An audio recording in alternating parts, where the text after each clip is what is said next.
श्री स्वामी समर्थ, जय जय स्वामी समर्थ. स्वामींचं नाव घेऊन मी या व्हिडिओला सुरुवात करते.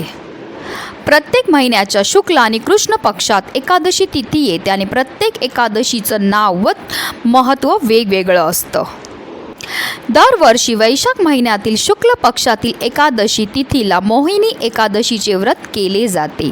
हिंदू पंचांगानुसार यावर्षी मोहिनी एकादशी तिथी शनिवारी म्हणजेच 18 मे रोजी सकाळी 11:22 सुरू होईल, तर रविवारी म्हणजे 19 मे रोजी दुपारी 1:50 समाप्त होईल.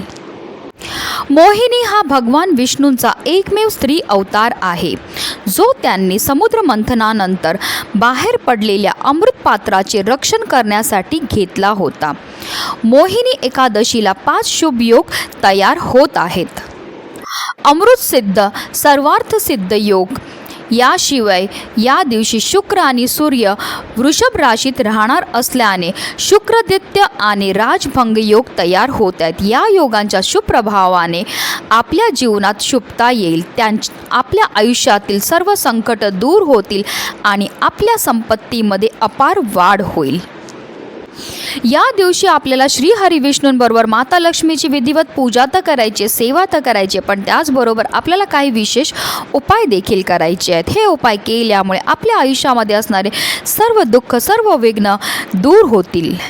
आणि म्हणूनच मोहिनी एकादशीच्या दिवशी आपल्याला 1 सुपारी इथे अर्पण करायची. ही सुपारी अर्पण केल्यामुळे फक्त 24 तासामध्ये आपल्या घरामध्ये पैसा हा येऊ लागेल.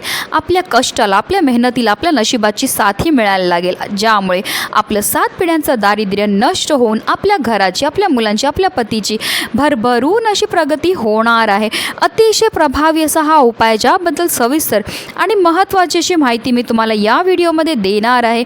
तर व्हिडिओ पूर्ण पहा. आणि जर तुम्ही माझ्या चॅनलवर नवीन असतील तर चॅनलला सबस्क्राईब करा आणि शेजारी बेल आयकॉनसुद्धा प्रेस करा, जेणेकरून तुम्हाला माझ्या नवनवीन व्हिडिओचं नोटिफिकेशन हे मिळत राहील. हिंदू धर्मात पूजेच्या वेळी सुपारीला विशेष महत्त्व आहे.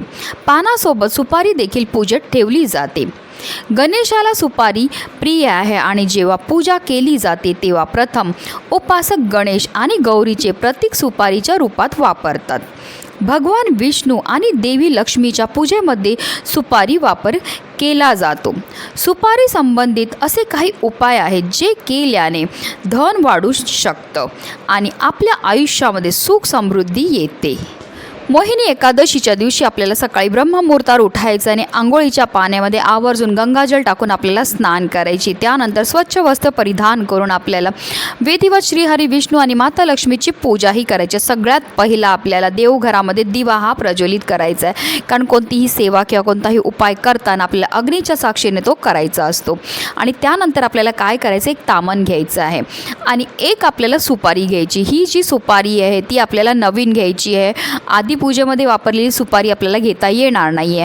आपल्याला तामण घ्यायचं आहे. त्या तामणामध्ये आपल्याला हळद, कुंकू, अक्षदा ठेवायच्या आणि त्याचवर आपल्याला ही सुपारी जी आहे ती ठेवायची. ही सुपारी आपल्याला ठेवल्यावर त्या सुपारीला आपल्याला जलाभिषेक करायचा आहे. 11 पळी पाणी आपल्याला त्या सुपारीवर ओम नमो भगवते वासुदेवाय नमः या मंत्राचा जप करत करत अर्पण करायचे आहे.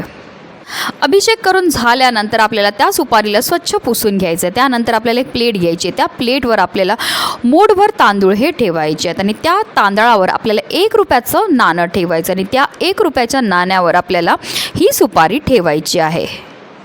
आणि ही जी प्लेट आहे ती आपल्याला आपल्या देवघरामध्ये असणाऱ्या श्रीहरी विष्णू आणि माता लक्ष्मी समोर ठेवायची आहे. त्या सुपारीला आपल्याला हळद, कुंकू, अक्षदा, धूप, दीप, अगरबत्ती दाखवून घ्यायची आणि त्यानंतर आपल्याला देवघरामध्येच आसन घेऊन बसायचं आणि तिथे बसून आपल्याला काही सेवा ह्या करायच्या आहेत.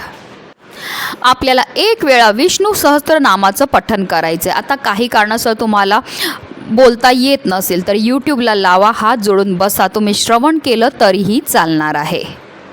त्याचबरोबर आपल्याला 108 वेळा ओम नमो भगवते वासुदेवाय नमः या मंत्राचा जपसुद्धा करायचा. ह्या अतिशय उच्च कोटीच्या सेवा, ह्या सेवा केल्यामुळे आपल्यावर फारच लवकर श्रीहरी विष्णू आणि माता लक्ष्मी ही प्रसन्न होत असते.